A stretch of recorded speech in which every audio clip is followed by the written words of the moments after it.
नमस्ते प्रणाम। मैं आप सभी का अपना विशु राय हाजिर हुआ आज फिर विश्व वारदात तक के एक और नए घटनाक्रम के साथ। उम्मीद है आप लोग स्वस्थ होंगे, मस्त होंगे, अपना ख्याल रख रहे होंगे। कहानी शुरू करें उससे पहले जितने भी साथी हमारे प्यारे भाई बहन चैनल पर नए आए हैं, अगर अभी तक आप लोगों ने विश्व वारदात तक के इस परिवार को ज्वाइन नहीं किया है तो जुड़िए विश्व वारदात तक के इस परिवार से और चैनल को सब्सक्राइब करिए, अपना प्यार दीजिए, सपोर्ट दीजिए। आते हैं आज की कहानी पर। आज की कहानी है छत्तीसगढ़ दुर्ग जिले की। दुर्ग जिले में एक 90 साल की बुजुर्ग महिला अपने घर से इलाज के लिए डॉक्टर के क्लिनिक पर पहुंचती है, लेकिन उसके बाद वह घर नहीं पहुंचती है। अब घर वाले डॉक्टर के पास जाते हैं, पूछताछ करते हैं तो डॉक्टर बताते हैं कि वह अपना इलाज कराने के बाद क्लिनिक से घर जा चुकी है, लेकिन वह घर पहुंची नहीं। घर वाले बेहद परेशान होते हैं। अब वह पुलिस के पास जाते हैं। पुलिस के पास जाकर शिकायत दर्ज कराते हैं कि सर, हमारी माँ क्लिनिक पर इलाज कराने के लिए डॉक्टर के पास गई थी, लेकिन अभी तक घर नहीं लौटी है और उसका कुछ अता पता नहीं है। अब पुलिस उधर जांच पड़ताल कर रही थी, तभी रात में 15 से 16 अगस्त की रात में करीब 1:30 बजे एक कॉलोनी लगती है दुर्ग जिले में। थाना लगता है मोहन नगर, उसी के अंतर्गत एक कॉलोनी लगती है गिरधारी नगर। गिरधारी नगर में 15 या 16 तारीख की रात को, अगस्त 15 या 16 की रात को, एक घर में करीब रात के 1:30 बज रहे थे, जोरदार धमाके की आवाज आती है। अब उस घर में एक महिला रहती है। वो अपने देवर को फोन करती है और फोन कर बताती है कि स्टोर रूम में जोरदार धमाका हुआ है, कुछ हुआ है। अब ऊपर से देवर उठकर जैसे ही नीचे आता है, सभी लोग, आसपास के लोग धमाके की आवाज सुनकर जग जाते हैं। और जैसे ही उस नीचे उतरकर सभी लोग देखते हैं कि आखिर आवाज कहाँ से आई है, तभी जो महिला रहती है वो बताती है कि स्टोर रूम से आवाज आई है। और जब सभी लोग स्टोर रूम में जाते हैं तो देखते हैं कि स्टोर रूम में आग लगी हुई है, और आग इतनी तेज लगी हुई है कि लोग बुझाने की कोशिश करते हैं। किसी तरह आग को बुझाने में लोग कामयाब हो जाते हैं, लेकिन तभी उसी परिवार की एक बहू उसमें जलकर खाक हो जाती है, यानी कि जलने से उसकी मौत हो जाती है। अब यह जानकारी फौरन ही लोग पुलिस को देते हैं। मौका वारदात पर पुलिस आती है। पुलिस आकर परिवार वालों से पूछताछ करती है, और जो महिला जिसकी मृत्यु हुई थी उसके पायल और हाथों में चूड़ियां मिलती हैं।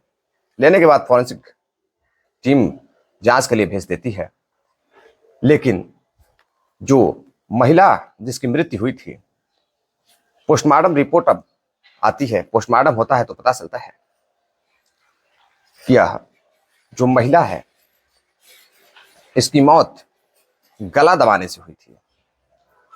अब घर वाले शॉक्ड रह जाते हैं कि वह जो उसकी बहू है वह तो जलकर मरी थी सबकी आंखों के सामने, तो आखिर गला दबाने से मृत्यु कैसे हुई थी। अब किसी तरह से घर वाले दाह संस्कार करते हैं, सोचते हैं कि हो सकता है डॉक्टर हैं, क्या पता गलत सलत पोस्टमार्टम रिपोर्ट दे दिए हो। अब घर वाले अंतिम संस्कार करते हैं। अंतिम संस्कार करने के बाद घर पर मातम फैला रहता है। सभी लोग रोते रहते, सभी की आंखें नम रहती है।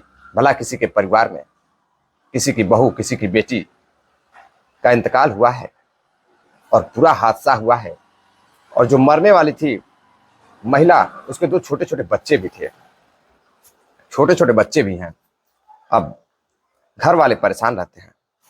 तभी दूसरे दिन रात में करीब 8:30 बजे एक फोन जाता है उस लड़की के मायके, और बताया जाता है कि आपकी कोई लड़की है जो यहाँ बेहोशी की हालत में मिली है।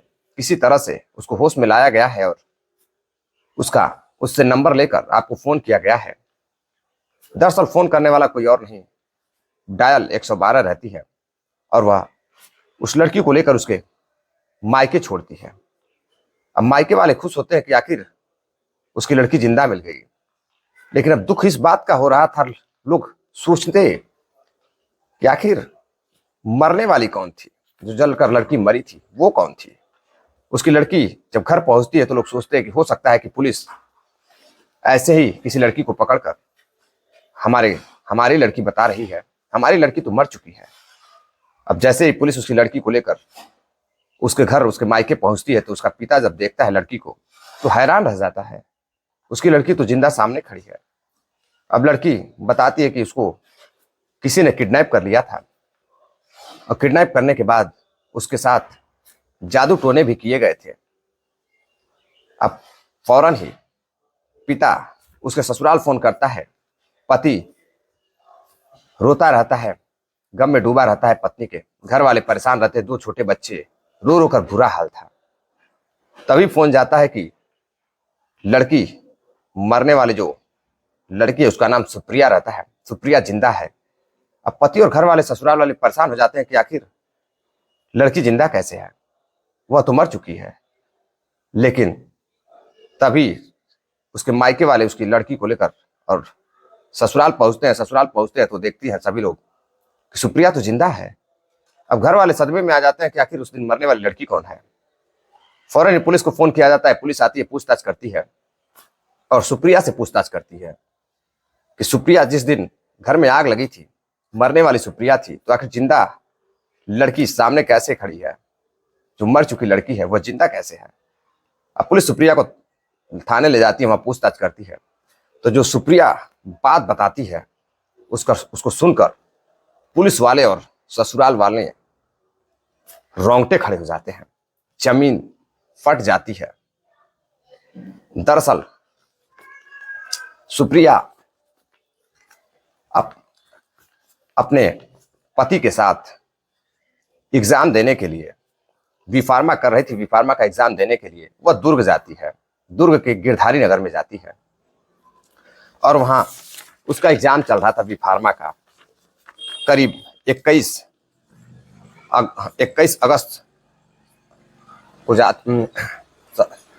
21 जुलाई 2023 को वह एग्जाम देने जाती है और वहां रहकर वह कई दिनों तक एग्जाम देती है।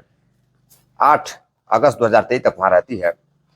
उसके बाद इसी बीच वह दवा लेने के लिए क्लिनिक पर जाती थी, डॉक्टर के क्लिनिक पर जाती थी जिसका नाम उमेश शाह रहता है। उमेश की उम्र 32 साल रहती है और उमेश बेहद ही जानकार डॉक्टर रहता है, जाना माना डॉक्टर रहता है। इसी बीच दोनों की बातचीत शुरू हो जाती है और उमेश लड़की से इस कदर बातचीत करने लगता है कि दोनों की दोस्ती हो जाती है। अब अक्सर दोनों मिलने जुलने लगते हैं। दोनों की दोस्ती हो जाती है, दोनों की दोस्ती प्यार में बदल जाती है। अब जो लड़की रहती है वहां से घर आती है तो घर आने के बाद लड़की अब धीरे धीरे उस डॉक्टर से फोन पर बातें करने लगती है, बातचीत करने लगती है। जब भी समय मिलता सुप्रिया को, वह इलाज कराने के बहाने जाकर डॉक्टर से मिलती, डॉक्टर के साथ संबंध बनाती, डॉक्टर के साथ समय व्यतीत करती। अब धीरे धीरे समय बीतता गया। सुप्रिया की 2 लड़कियां भी हैं, छोटी छोटी बच्ची भी हैं, एक 2 साल और एक 3 साल। सुप्रिया बच्चों में भी व्यस्त रहती थी और जब भी समय मिलता डॉक्टर उमेश शाह से बात किया करती थी। अब उमेश शाह इस कदर पागल हो चुका था उस लड़की के प्यार में, सुप्रिया के प्यार में। और हैरानी की बात यह थी कि जो डॉक्टर उमेश शाह रहता है उसकी भी शादी हो चुकी थी, दोनों शादीशुदा थे, लेकिन दोनों एक दूसरे से मोहब्बत करने लगे थे और इस कदर मोहब्बत करने लगे थे कि दोनों एक दूसरे के साथ रहना चाहते थे। अब पागलपन का जो दौरा था, या यूं कहे कि हवस का जो दौर था, वह कुछ बहुत ही आगे बढ़ चुका था। अब लड़की अपने प्रेमी के पास जाती है, उमेश से बातचीत करती है और उसके साथ रहने के लिए तैयार हो जाती है। अब उमेश सोचता है कि ऐसा क्या किया जाए कि किसी को पता भी न चले और मैं इस लड़की के साथ रहने लगूं, अपने प्रेमिका के साथ रहने लगूं। इसी बीच एक 90 साल की बुजुर्ग महिला रहती है जिसका नाम सूरजाबाई रहता है। सूरजाबाई करीब कई सालों से अपना इलाज उसी डॉक्टर उमेश के पास कराती थी और उमेश एक बेहतर डॉक्टर भी था, अच्छा इलाज भी करता था। एक दिन उमेश अचानक से उस महिला को बुलाता है और बुलाने के बाद कहता है कि आप क्लिनिक में अंदर बैठिए, मैं आ रहा हूं। अब काफी देर हो जाती है। जो बुजुर्ग महिला रहती है उनके साथ उस दिन कोई रहता नहीं है, या शायद कोई छोड़कर उन्हें चला गया। अब वह जब अंधेरा हो जाता है, सभी लोग चले जाते हैं, तो अंदर ले जाता है। अंदर ले जाने के बाद उस बुजुर्ग महिला का गला दबाकर कत्ल कर देता है। कत्ल करने के बाद पास में मेडिकल की जो डिफ्रीजर होता है उसी में डाल देता है, लाश को छुपा देता है। और इसकी जानकारी वह अपने एक दोस्त को देता है। जब इसकी जानकारी वो अपने दोस्त को देता है तो दोस्त बताता है कि तुमने बहुत गलत किया है, अगर हम पकड़े गए तो फिर क्या होगा। अब डॉक्टर जो उमेश रहता है वो अपने दोस्त से बातचीत करता है। बातचीत करने के बाद दोस्त का नाम प्रदीप जंघेल रहता है। वह खैरा नवापारा का रहने वाला रहता है। अब उसको बुलाता है, उसकी मदद से बॉडी को तिग्गी में रखता है 14 अगस्त की रात को, और इधर उधर लेकर भटकता रहता है। जैसे ही 15 अगस्त की रात होती है, वैसे ही वह करीब 10 बजे सुप्रिया के घर के पीछे अपनी गाड़ी को लेकर पहुंच जाता है। और जब सुप्रिया, सब लोग सो जाते हैं, तो वो फोन करती है कि सभी लोग सो चुके हैं, अब तुम आ जाओ। अब जो डॉक्टर रहता है और उसका दोस्त प्रदीप मिलकर जो बूढ़ी बुजुर्ग दादी रहती हैं उनकी लाश को लेकर करीब 1 बजे उसके स्टोर रूम में जाता है। वहां रखने के बाद उसके ऊपर पेट्रोल डाल देता है। पेट्रोल डालकर एक बॉटल में पेट्रोल पड़ा रहता है, और जैसे ही थोड़ी सी आग लगती है, पेट्रोल धड़कने लगता है। लेकिन अभी घर वाले जो थे वो सो रहे थे। जो सुप्रिया की देवरानी थी वह सामने वाले कमरे में सो रही थी, और वह वहां से गाड़ी स्टार्ट कर सुप्रिया को लेकर भाग जाते हैं।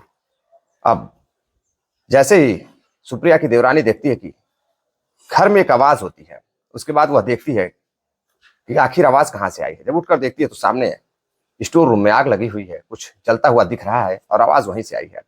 फौरन ही वह शोर मचाने लगती है और फोन करती है अपने देवर को, देवेंद्र को, और देवेंद्र ऊपर से उठकर नीचे आता है। तभी आसपास के लोग भी, पड़ोसी जो रहते हैं, वह भी आवाज सुनकर आ जाते हैं कि आखिर क्या हो गया। आग की लपटें तेज हो जाती है, कोई अंदर जा नहीं रहा था। पानी डाल रहे थे लोग, लेकिन बुझाने की कोशिश कर रहे थे, आग बुझ नहीं रही थी। कुछ देर बाद जब आग बुझती है तो लोग देखते हैं कि अंदर एक लाश पड़ी हुई है। अब देखते हैं तो घर परिवार का एक सदस्य सुप्रिया, एक बहू दिखाई नहीं दे रही है। अब घर में रोना पीटना शुरू हो जाता है, लोग रोने लगते हैं, चीखने लगते हैं, बच्चे रोने लगते हैं छोटे छोटे कि उनकी माँ जलकर मर गई। अब दृश्य इतना भयानक हो जाता है कि फौरन ही लोग पुलिस को फोन करते हैं। पुलिस आती है और बॉडी को लेकर पोस्टमार्टम के लिए चली जाती है।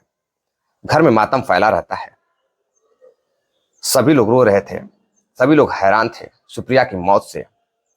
लेकिन जब पुलिस को हकीकत पता चलती है तो पुलिस डॉक्टर से पूछताछ करती है। यह बात तो लड़की पुलिस को बताई थी। अब जो डॉक्टर रहता है वह जैसे इसको पता चल जाता है कि सुप्रिया घर पे सारी बात बता दी है, पुलिस उसके पास है, और डॉक्टर जानता था कि वह पकड़ी जाएगी अगर वह घर जाएगी तो। दरअसल अब वह घर गई क्यों, वह भगी तो थी लेकिन घर क्यों गई। जो डॉक्टर रहता है वह अपनी प्रेमिका को लेकर चला जाता है उस शहर से बाहर, वहां रहने लगता है। और जैसे ही एक रात गुजरती है, दूसरे दिन उसको उसके बच्चे की याद आने लगती है। अब वह रोने लगती है और वह अपने डॉक्टर से कहती है, अपने प्रेमी से कहती है, मैं घर जाना चाहती हूँ। अब डॉक्टर परेशान हो जाता है, वह कहता है कि हम लोग पकड़े जाएंगे। अब वह नहीं मानती है, और अब उसकी बच्चे की याद इतनी ज्यादा आने लगती है कि वह परेशान हो जाती है। अब परेशान होकर वह रोने लगती है, भागने लगती है। तो किसी तरह डॉक्टर उसको एक तरीका बताता है। वह कहता है तुम जाकर अपने जो मायके के पास में ही एक रास्ता है, उसी पर खैरागढ़ एवं जालबाग के बीच एक रास्ता पड़ता है, उसी रास्ते पर जाकर सो जाना और कुछ सिंदूर वगैरह लगा लेना ताकि लोगों को लगे कि तुम्हारे साथ जादू टोना हुआ है। और लड़की भी ठीक ऐसा ही करती है। डॉक्टर उसके साथ ऐसा करने के बाद चला जाता है। जैसे ये गाड़ी आती हुई दिखाई देती है, फौरन ही लड़की रोड पर सो जाती है और अपने ऊपर सिंदूर वगैरह डाल लेती है। अब गाड़ी रुकती है कि आगे एक लड़की सोई हुई है। गाड़ी रोकने के बाद एक व्यक्ति देखता है कि लड़की अचेत अवस्था में है, कुछ बोलने की हालत में नहीं है, बेहोश पड़ी हुई है। फौरन ही गाड़ी से जाकर पानी लाते हैं और उसके चेहरे पर छींटा मारते हैं। छींटा मारने के बाद जब लड़की होश में आती है तो उससे उसके परिजनों का नंबर लिया जाता है और लेकर उसके मायके फोन किया जाता है। फिर उसके बाद डायल 112 को फोन किया जाता है। पुलिस आती है। पुलिस आने के बाद भी उसके परिजन से बात करती है और उस लड़की को लेकर उसके घर जाती है, उसके मायके। घर वाले परेशान रहते हैं कि जो लड़की मर चुकी थी वो आखिर जिंदा कैसे सामने आ सकती है, वो जिंदा कैसे हो सकती है। उनको यकीन नहीं था। उनको लग रहा था कि पुलिस हो सकता है कहीं ना कहीं झूठ बोल रही है। अब जैसे ही घर वाले सामने देखते हैं, लड़की को हैरान रह जाते हैं। अब देखने के बाद लड़की सब कुछ पुलिस को बता ही देती है। पुलिस फौरन ही जाकर उस डॉक्टर को गिरफ्तार करती है और गिरफ्तार करने के बाद डॉक्टर को और उसकी प्रेमिका को भी, बुजुर्ग 90 साल की जो दादी रहती हैं, जो महिला रहती हैं, उनके कत्ल के आरोप में दोनों को जेल भेज दिया जाता है। दरअसल इस कहानी को सुनाने का उद्देश्य आपको जागरूक करना है, सावधान करना है, किसी को हैरान करना या परेशान करना नहीं है। चलते चलते कुछ साथियों ने कमेंट किया है। हामिद खान जी हैं, बबलू कुमार बिहार से मधुबनी से हैं, साहिल खान जी बनारस से हैं, रघुवीर सिंह हैं, सुनील चौधरी जी सेंट्रल जेल बीकानेर से हैं, सुहान लाल सेठिया जी हैं राजस्थान से। आप सभी का बहुत बहुत धन्यवाद जो आप इतना प्यार सपोर्ट देते हैं। अगर आप भी चाहते हैं कि आपका नाम कमेंट बॉक्स में लिया जाए तो आप भी कमेंट बॉक्स में, कमेंट सेक्शन में कमेंट करें। कहानी कैसी लगी अपनी राय जरूर दीजिएगा। मिलते हैं एक और नई कहानी के साथ, सच्ची घटना के साथ। तब तक के लिए इजाजत दीजिए। जय हिंद, नमस्कार।